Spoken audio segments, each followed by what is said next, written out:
tá? Então, saímos da subsidiariedade, princípio da especialidade. Aí, estava falando dele, aí apareceu.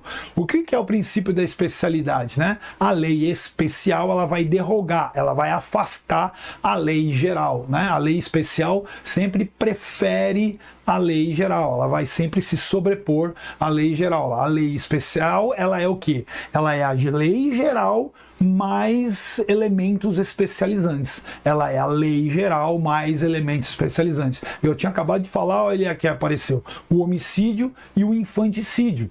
O infanticídio, ele é um homicídio, ou seja, ele é a lei geral, só que agrega-se a ele especializantes, que é a própria mãe tirando a vida do filho que acabou de nascer e ela está sob a influência do estado puerperal. Então, esses elementos que eu acabei de citar, eles são elementos especializantes, eles trazem especialização àquela norma geral. Homicídio, matar alguém, infanticídio, matar alguém, os dois são homicídios, tá? Então os dois têm a norma geral dentro deles, só que o infanticídio, ele vai trazer elementos de especialização, por isso aplica-se sempre a norma especial, tá? Então, olha lá, a lei especial contém a lei geral acrescentando especializantes, tá? Então tá aqui a lei geral, matar alguém, os dois, lei geral. Só que aí o infanticídio, ele acrescenta essa parte em vermelho que seria as especializantes. Então vamos ver aqui, ó, esquematicamente, a lei geral diz homicídio, matar alguém. E aí vem as especializantes e agregam elementos a essa lei geral. Matar alguém mais, olha lá. O que é o infanticídio? A mulher em estado puerperal, o próprio filho, durante ou logo após o parto. Então, esses três elementos que estão aparecendo aqui, eles trazem o que? Especialização ao crime de homicídio. Tanto homicídio quanto infanticídio são homicídios, só que o infanticídio é um homicídio especial. Por ser especial, o juiz aplica o princípio da especialidade no conflito entre essas duas normas, tá? Então, olha lá, no caso do princípio da especialidade, não é mais uma relação de graus de violação do mesmo bem jurídico. Aqui é gênero e espécie. Gênero, né, geral, gênero, né, tem o elemento geral, e espécie, aí eu trago as especializantes agregando, né? Olha lá, o tipo especial não é necessariamente mais grave, como a gente pode ver. A pena do homicídio, se vocês derem uma olhada aí, vocês vão ver que a pena do homicídio ela é bem maior do que a pena do infanticídio, até porque o infanticídio a gente chama de homicídio, é uma forma privilegiada de homicídio, né? Então, no conflito entre os dois, aplica o infanticídio, mesmo que tenha a pena mais branda do que o homicídio. Então, o critério aqui não é da gravidade, e sim de gênero e espécie, né? E, novamente, o grande objetivo desses princípios é evitar o bis in idem, legal? Então, vamos dar uma olhada aqui, ó. Posição das normas dentro do sistema. O que nós temos aqui? Olha que interessante. Aqui eu estou trazendo dois tipos penais que eles podem mordiscar a mesma norma, mas eles estão em sistemas distintos, né? Nós temos aqui o tipo de contrabando 334A, né? Ele está previsto no Código Penal, e nós temos o artigo 33 da Lei 11.343/2006, que é a Lei de Drogas. Então, olha só que interessante. O que o 334A, perdão, ele estabelece? Ele diz o seguinte, que importar ou exportar mercadoria é proibida, ou seja, se você ingressa no país ou sai do país com uma mercadoria proibida, você vai praticar o crime de contrabando. Esta norma é uma norma geral que está colocada dentro do Código Penal. Mas quando eu olho para a lei de drogas, também nós temos o verbo importar. Ou seja, eu posso introduzir dentro do território nacional substância entorpecente ilícita. Então vejam só, olha que interessante, eu tenho conduta, a mesma conduta, né, o mesmo fato, tendo duas normas que estão em sistemas distintos, um está numa norma especial, outro está no Código Penal, querendo incidir ali dentro do mesmo, ao mesmo fato. E aí, Salim, como é que a gente resolve isso? Então, quando eu importo ou exporto droga, pelo princípio da especialidade, olha lá, vamos olhar novamente, eu tenho a regra geral, que é importar ou exportar mercadoria proibida, essa é a regra geral. Só que no caso da droga, eu trago a especializante. Essa mercadoria proibida ela não é qualquer mercadoria, ela é uma droga ou drogas que estão previstas numa relação aqui no Brasil de substâncias entorpecentes que são proibidas de entrada e saída no nosso território nacional. Então, essa é a especializante que vai fazer com que o juiz, no conflito dessas duas normas, ele aplique a norma prevista na lei especial. Então, mas e se eu estiver trazendo algum outro tipo de mercadoria? Então, sei lá, por exemplo, eu posso trazer cigarro, né? Um cigarro falsificado é uma mercadoria proibida que, sim, importada, não vai cair na lei de drogas, porque esse cigarro ele não é previsto no rol de substâncias entorpecentes. Ele é um problema, ele é proibido, mas não está dentro da lei de drogas. Então, neste caso, vai incidir o Código Penal, vai incidir a lei geral, tá? Então aqui nós temos a possibilidade, então reprisando, eu tenho tanto a possibilidade de ter a lei geral e a lei especial dentro do mesmo sistema, no Código Penal, por exemplo, como nós vimos o homicídio e o infanticídio, ambos estão dentro do Código Penal, aliás, na sequência ali muito próximos, como nós também temos essa situação de ter a lei geral no Código e a norma especial na lei de drogas. Da mesma maneira, se eu uso um carro como arma para matar uma pessoa, aí eu tenho o quê? Um homicídio. Agora, se a morte da pessoa acontece dentro da dinâmica do trânsito, né? Então é o homicídio na condução de veículo, o dolo do condutor do veículo não era atingir diretamente aquela pessoa, essa situação decorreu de um acidente de trânsito, então aí eu tenho o homicídio no trânsito, artigo 302 da lei 9.503 de 97, é uma norma especial em relação ao homicídio, tá? Vamos lá. Aqui, no princípio da especialidade, tanto as normas são contemporâneas, elas existem ao mesmo tempo, como os fatos devem ser contemporâneos, né? O que isso quer dizer? Olha lá, não vai incidir especialidade da seguinte maneira, ó. Mãe tenta matar o filho sob a influência do estado puerperal, logo após o parto, contudo ela não consegue. Dias depois ela vai e mata o filho. Opa! Aí eu já não tenho mais contemporaneidade dos fatos.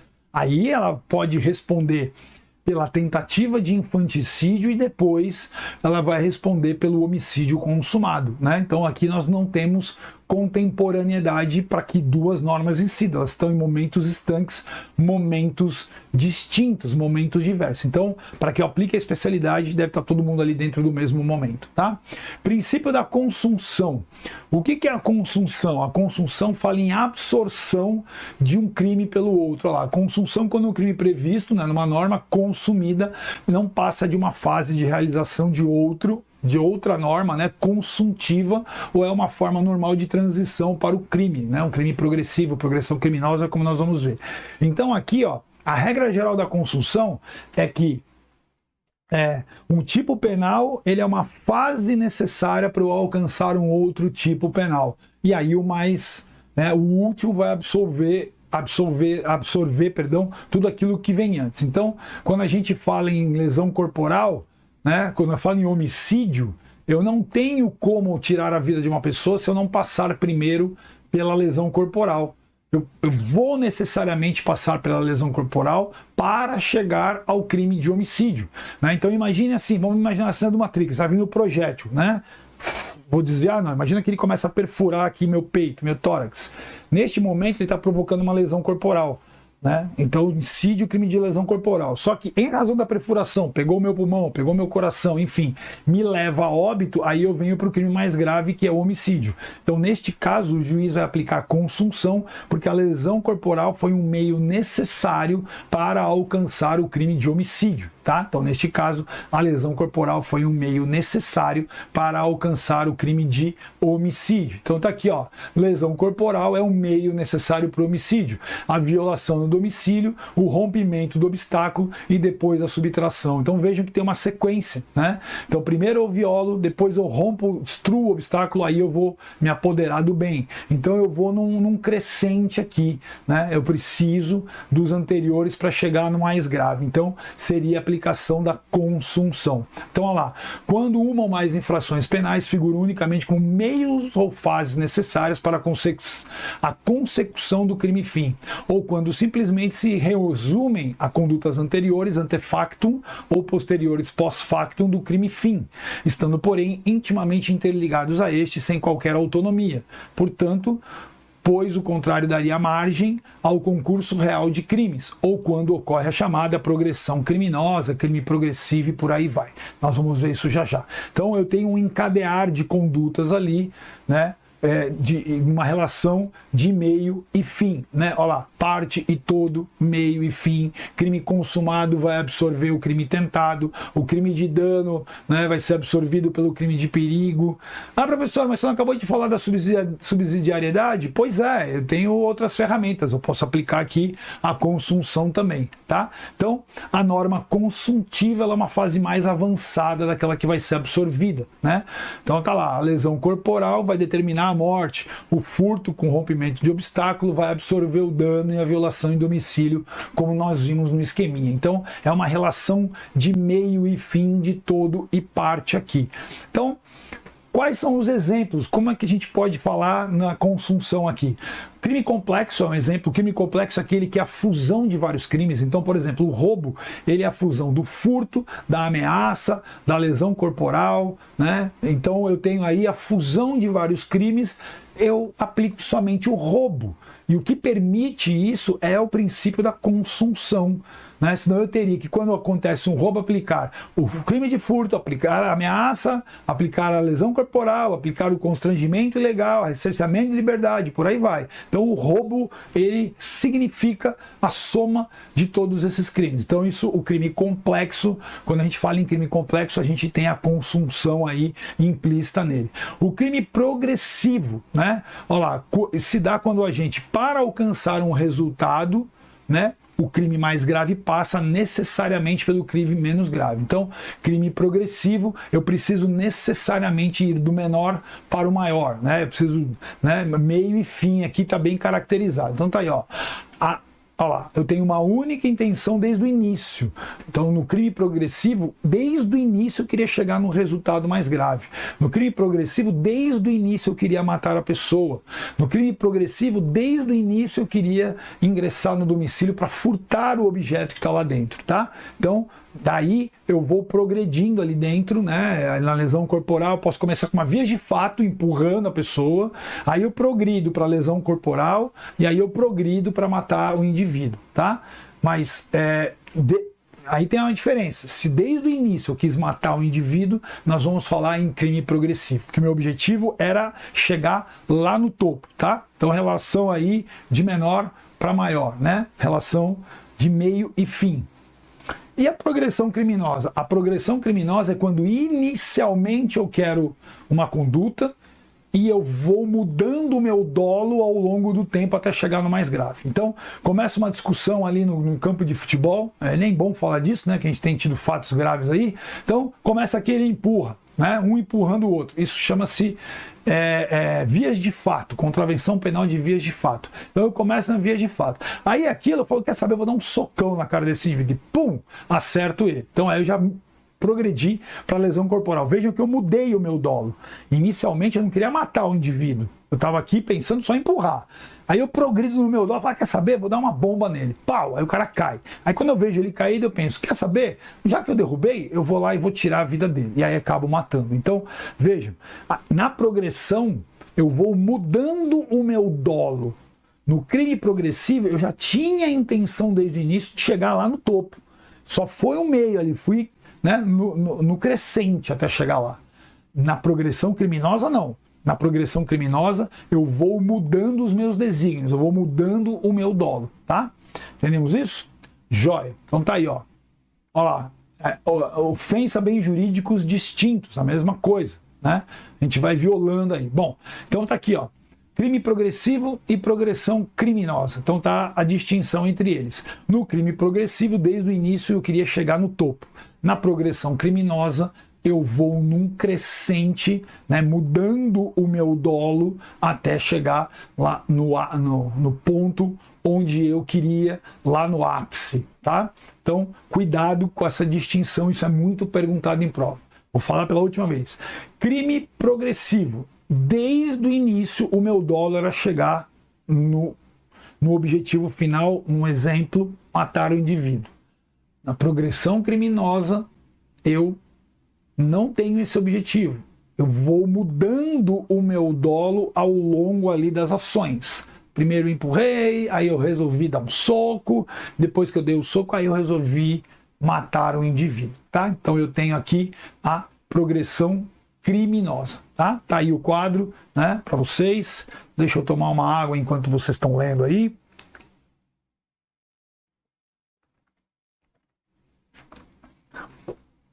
Muito bom.